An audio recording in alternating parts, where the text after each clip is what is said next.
如何制作变速镜头啊？我们在看一些视频的时候呢，会发现有一些前面的镜头呢会非常的快，然后到过来以后呢，它在慢慢的，它在变慢，慢慢的在动。这种镜头怎么做呢？有两种方法啊。第一种呢，就是我们在想让它慢的地方呢，先给它剪切开，然后呢，我们给它前面的素材做加速，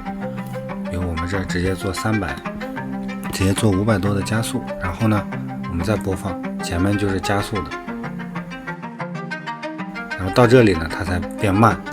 这种方法呢也好，但是也不好。我们来推荐另一种方法，我们选中这个地方，我们的 Shift B。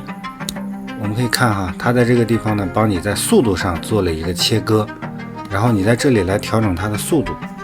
你看，好，我们前面给它做加速，我们可以看一下，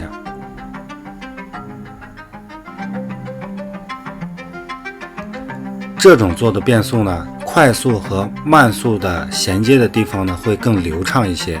因为我们之前剪开的话呢，它中间是没有一个缓冲区的，所以看起来呢会稍微有一点点卡顿啊。现在这个呢是非常流畅的，它从457的这个加速呢，